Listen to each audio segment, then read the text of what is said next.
Praise the Lord Jesus Christ. எனக்கு அன்பார்ந்த தேவஜனமே, தேவனின் சத்தங்கிற நிகழ்ச்சிக்கு நான் உங்களை வரவேற்கிறேன். ஆண்டவருக்கு நான் மிகவும் மனதார நன்றி சொல்கிறேன். என்னோட கூட சங்கீதத்தின் புஸ்தகம் 70வது அதிகாரம் 1வது வசனம். தேவனே என்னை விடுவியும், கர்த்தாவே எனக்கு சகாயம் செய்ய தீவிரியும். தாவீதுக்காரன் சொல்றாரு, தேவனே என்னை விடுவீங்க. எதுலேருந்து? சத்துரு பின்னாடி துரத்திக்கிட்டே வராங்க. சில உபதிரவங்கள், சில போராட்டங்கள், சில நிந்தைகள், சில பிரச்சனைகள் என்னை பின்தொடர்ந்துக்கிட்டே வருதுப்பா.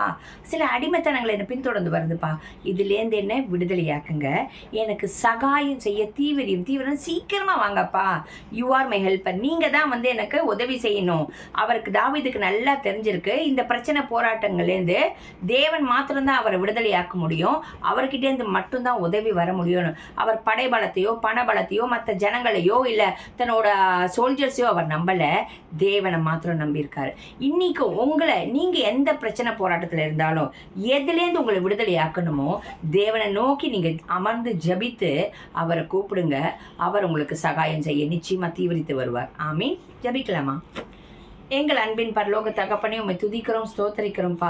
ஆண்டவரே, தாவீது பக்தன் சொன்னது போல் ஆண்டவரே, நாங்களும் ஜனங்களும் ஆண்டவரே உங்களுடைய பிள்ளைகளும் ஆண்டவரே இப்பொழுது சொல்லுகிறோம் ராஜா, எங்களை விடுவீங்கப்பா, எங்களை விடுதலையாக்குங்கப்பா. இந்த பிரச்சனைகள் போராட்டங்கள்லேருந்து, சில காரியங்கள்லேருந்து, சில உபதிரவங்கள்லேருந்து, சில அவமானங்கள்லேருந்து ஆண்டவரே சத்துரு பின்தொடர்ந்து வர காரியங்கள்லேருந்து எங்களை விடுதலையாக்குங்கப்பா.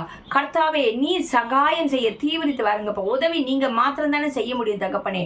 அந்த உதவி செய்வதற்கு நீங்கள் தீவிரமாக துரிதமாக செய்யும்படியாக இன்றைக்கு உங்க பிள்ளைகள் எந்தெந்த காரியத்தில் உங்க சமூகத்தில் அமர்ந்து உதவிக்காக காத்து கொண்டிருக்கிறார்களோ அவர்களுக்கு நீ தீவிரமாக உதவி செய்யும்படி சகாயம் செய்யும்படியாக ஜெபிக்கிறோம். இயேசுவின் நாமத்தினாலே ஜெபிக்கிறோம் பிதாவே. ஆமீன். ஆமீன். God bless you.